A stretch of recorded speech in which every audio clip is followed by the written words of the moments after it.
একটি সামরিক অভিযান গ্লোবাল সাপ্লাই চেইন, জ্বালানি বাজার এবং পশ্চিমা দেশগুলোর অভ্যন্তরীণ নিরাপত্তায় প্রভাব ফেলেছে। একটি সস্তা ড্রোনের আঘাত কিভাবে সাধারণ মানুষের বাজারের ব্যাগের খরচ বাড়িয়ে দিচ্ছে। 28শে ফেব্রুয়ারি 2026। সময়টা একটু কল্পনা করার চেষ্টা করা যাক। মাত্র 12 ঘন্টার ব্যবধান, আর এর মধ্যেই আকাশ থেকে নেমে এলো প্রায় 900টি বিধ্বংসী হামলা। অবিশ্বাস্য একটা স্কেল। একদম। লক্ষ্যবস্তুগুলো ছিল খুবই স্পেসিফিক: সামরিক অবকাঠামো, রাডার ব্যবস্থা, মিসাইল ঘাঁটি আর একেবারে শীর্ষ রাজনৈতিক ও সামরিক নেতৃত্ব। সহজ কথায়, একটা দেশের স্নায়ুকেন্দ্রকে পুরোপুরি অচল করে দেওয়ার নিখুঁত অপারেশন, যাকে বলে একদম টেক্সট বুক ডিক্যাপিটেশন স্ট্রাইক। ঠিক। তো সাধারণ সামরিক সমীকরণে এত বিশাল ধ্বংসযজ্ঞের পর তো যুদ্ধটা ওখানেই শেষ হয়ে যাওয়ার কথা, তাই না? কিন্তু বাস্তবে তা হয়নি। বরং সেই ধ্বংসস্তূপ থেকেই শুরু হয়েছিল সম্পূর্ণ নতুন এক ধরনের লড়াই। আজকের মিশন হলো এই মেকানিজমটা বোঝা, যে এত বড় একটা আক্রমণের পরও একটা রাষ্ট্র কিভাবে টিকে থাকে।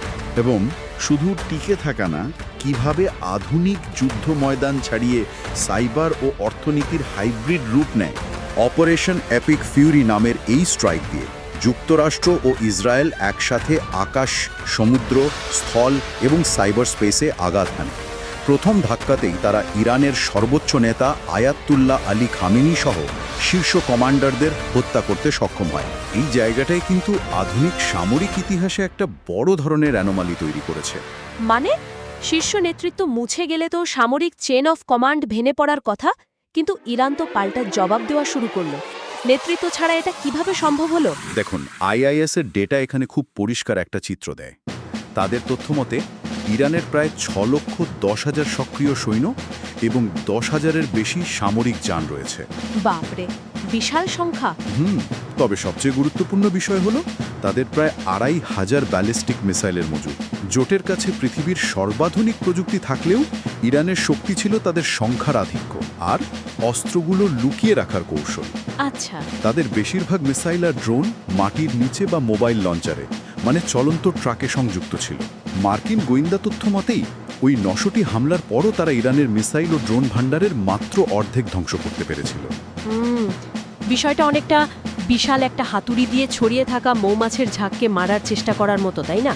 চমৎকার একটা উপমা দিয়েছেন। হাতুড়িটা অনেক শক্তিশালী, কিন্তু মৌমাছিরা এত বেশি ছড়িয়ে ছিটিয়ে আছে যে পুরো ঝাঁককে একবারে ধ্বংস করা প্রায় অসম্ভব। ঠিক। কিন্তু এখানে আমার একটা খটকা লাগছে।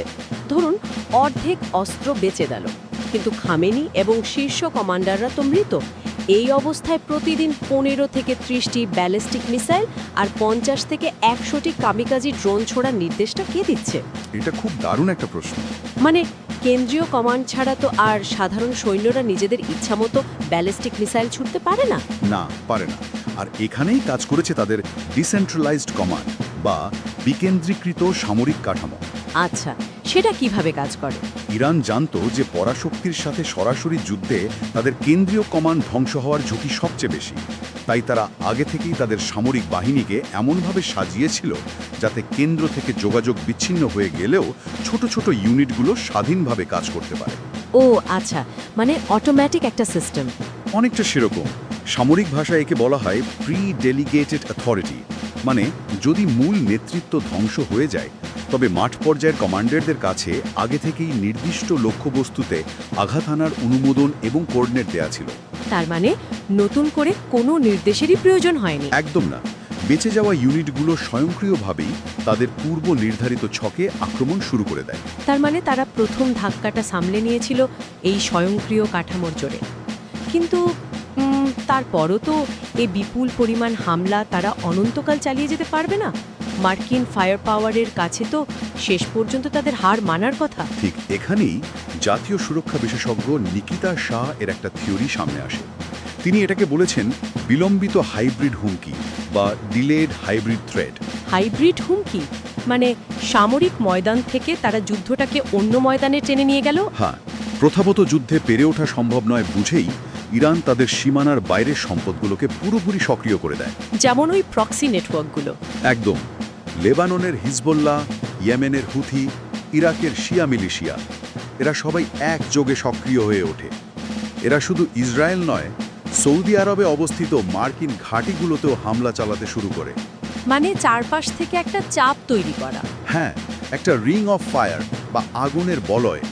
এটা সামলাতে গিয়ে জোটের মূল মনোযোগ আর রিসোর্স ভাগ হয়ে যায়। বুঝতে পারছি। তবে এই হাইব্রিড যুদ্ধের আরেকটা অদ্ভুত দিক হলো সাইবার আর তথ্যযুদ্ধ। এটা খুবই ইন্টারেস্টিং একটা ফেজ ছিল, তাই না? দেখুন, যুদ্ধ শুরুর পর যুক্তরাষ্ট্র আর ইসরায়েল বাদে সাবা নামের একটা অত্যন্ত জনপ্রিয় ইরানি প্রার্থনা আর ক্যালেন্ডার অ্যাপ হ্যাক করে। অ্যাপটার মাধ্যমে সাধারণ নাগরিকদের কাছে সরকার বিরোধী বার্তা পাঠানো শুরু হয়। হ্যাঁ, কিন্তু একটা সাধারণ প্রার্থনার অ্যাপ হ্যাক করা, এটা শুনলে তো কোনো সাইবার থ্রিলার মুভির দৃশ্য মনে হয়। এই ধরনের ছোটখাটো সাইবার আক্রমণ কি পরাশক্তির বিরুদ্ধে যুদ্ধে আসলেই খুব একটা প্রভাব ফেলতে পারে? দেখুন, এটা শুধু একটা অ্যাপ হ্যাক ছিল না, এটা ছিল ক্লাসিক সাইকোলজিক্যাল অপারেশনস বা মনস্তাত্ত্বিক যুদ্ধ। আচ্ছা। একটা দেশের লক্ষ লক্ষ মানুষের ফোনে যখন প্রতিদিন সরকার বিরোধী পুশ নোটিফিকেশন যেতে থাকে, তখন সেটা দেশের ভেতরে চরম আতঙ্ক তৈরি করে। জোটের লক্ষ্য ছিল যুদ্ধের এই ডামাডোলের মধ্যে ইরানের ভেতরে একটা গণ অভ্যুত্থান উস্কে দেওয়া। ও, যাতে সরকারকে বাইরের শত্রুর পাশাপাশি ভেতরের বিদ্রোহ দমনেও শক্তি ক্ষয় করতে হয়। একদম ঠিক ধরেছেন। কিন্তু ইরানের জবাবে যা করল তা অভাবনীয়।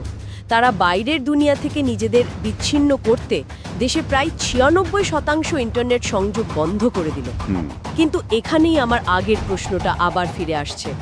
তারা যদি নিজেদের ইন্টারনেটই বন্ধ করে দেয়, তবে ওই যে বিকেন্দ্রীকৃত সামরিক ইউনিটগুলো, তারা নিজেদের মধ্যে যোগাযোগ রাখছিল কিভাবে? ইন্টারনেট ছাড়া তো আধুনিক সামরিক সমন্বয়ও স্থবির হয়ে পড়ার কথা।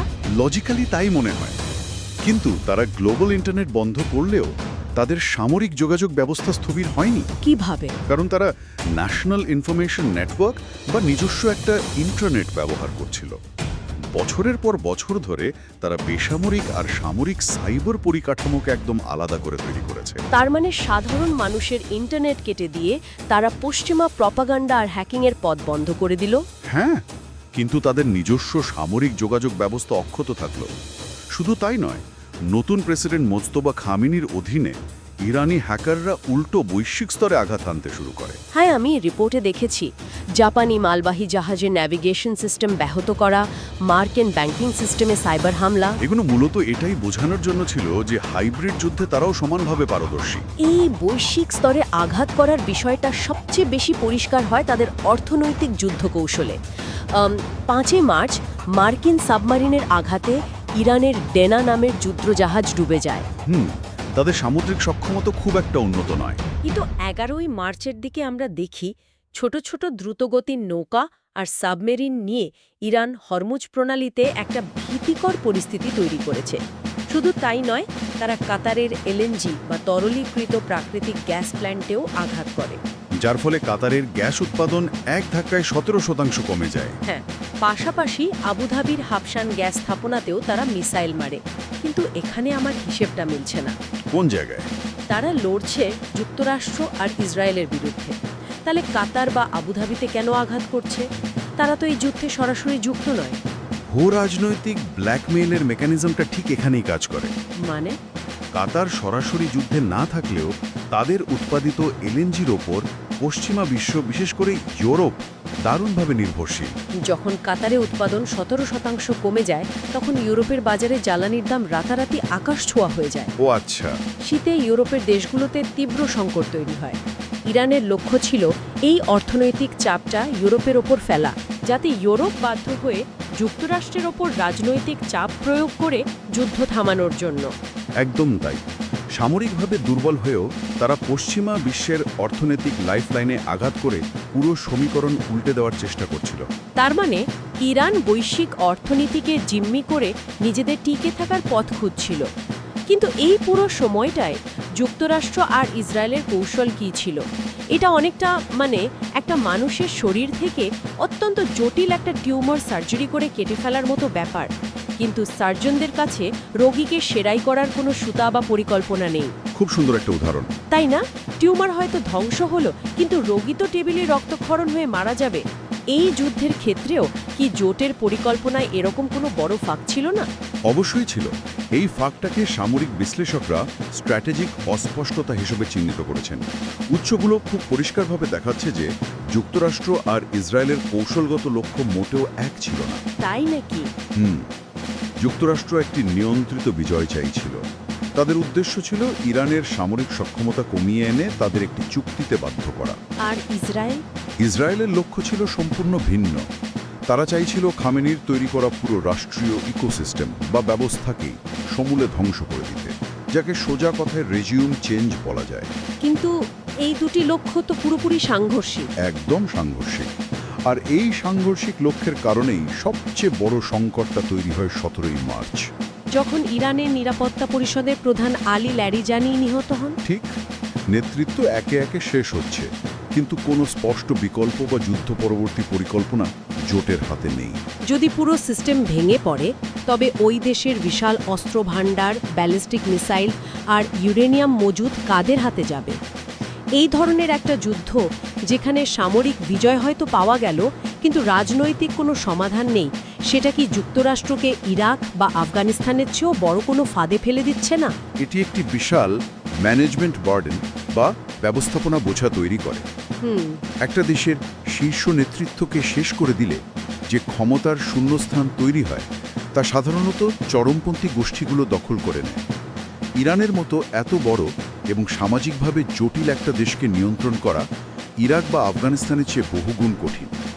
সেখানে একটা দীর্ঘমেয়াদী গেরিলা প্রতিরোধ গড়ে ওঠা তো প্রায় নিশ্চিত। একদম। আর যদি শাসন ব্যবস্থা পুরোপুরি ভেঙে পড়ে, তবে ওই 2500 মিসাইল আর ড্রোন বিভিন্ন স্বাধীন মিলিশিয়া বা সন্ত্রাসী গোষ্ঠীর হাতে চলে যাওয়ার ঝুঁকি তৈরি হয়, যেটা পুরো বিশ্বের জন্যই এক ভয়াবহ দুঃস্বপ্ন। ঠিক তাই। আর এই বৈশ্বিক ঝুঁকির জায়গা থেকেই চীন আর রাশিয়ার মতো দেশগুলোর স্বার্থ এখানে সরাসরি যুক্ত হয়ে যায়। বিষয়টা কিন্তু এখানে আরো গ্লোবাল হয়ে যাচ্ছে। হ্যাঁ, চীনের জন্য ইরান তো শুধু একটা দেশ নয়, তাদের জ্বালানি নিরাপত্তার অন্যতম প্রধান উৎস। তাই ইরানের সম্পূর্ণ পতন চীনের অর্থনৈতিকের জন্য সরাসরি হুমকি। অন্যদিকে রাশিয়া তো চাইবেই মধ্যপ্রাচ্যে আমেরিকার মনোযোগ আর রিসোর্স আটকে থাকুক, যাতে বৈশ্বিক অন্যান্য ক্ষেত্রে তারা নিজেদের আধিপত্য বাড়াতে পারে। একদম। চীন এবং রাশিয়ার এই স্বার্থের কারণেই এই যুদ্ধ একটা বৈশ্বিক মেরুকরণের রূপ নেয়। বিশ্লেষকরা ইঙ্গিত দিয়েছেন যে এই যুদ্ধের কারণে চীন, রাশিয়া, এমনকি পাকিস্তানের মতো দেশগুলোকে নিয়ে একটা নতুন ভূ রাজনৈতিক মেরুকরণ তৈরি হচ্ছে। আর সৌদি আরব বা আরব আমিরাতের মতো দেশগুলো, হ্যাঁ, যারা এতদিন আমেরিকার নিরাপত্তা ছাতার নিচে ছিল, তারাও বুঝতে পারছে যে এই সংঘাত তাদের নিজেদের অবকাঠামো, যেমন ওই আবুধাবির হাফসান গ্যাস প্ল্যান্ট, ধ্বংস করে দিতে পারে। ফলে তারাও বিকল্প ভাবতে শুরু করে। এই বিকল্প ভাবনার বিষয়টাতেই কিন্তু আমেরিকার সবচেয়ে বড় ভয়ের জায়গাটা লুকিয়ে আছে, আর সেটা হলো পেট্রোডলার ব্যবস্থা। এই যুদ্ধের ডামাডোলে যদি দেশগুলো ডলারের উপর আস্থা হারিয়ে ফেলে। পেট্রোডলার ব্যবস্থার মেকানিজমটা একটু বুঝতে হবে। বিশ্ব অর্থনীতিতে মার্কিন আধিপত্যের মূল ভিত্তি হল বিশ্বের প্রায় সব দেশ জ্বালানি তেল কেনাবেচা করে ডলারে। এর ফলে আন্তর্জাতিক বাজারে ডলারের ব্যাপক চাহিদা থাকে, যা আমেরিকাকে বিশাল পরিমাণ ঋণ নেওয়ার আর নিজেদের অর্থনীতি শক্তিশালী রাখার সুযোগ দেয়।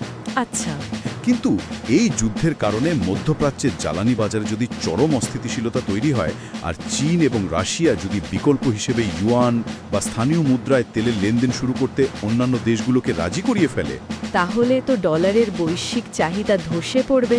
একদম। এর ফলে মার্কিন অর্থনীতি একটা বিশাল কাঠামোগত ধাক্কা খাবে। তার মানে যুদ্ধ জেতা বা হারা দুটোই আমেরিকার জন্য বিপজ্জনক।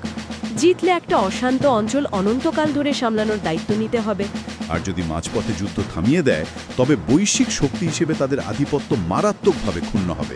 এই ধরনের একটা অচলাবস্থার কারণেই কি শেষ পর্যন্ত একটা যুদ্ধবিরতির প্রয়োজন পড়ল?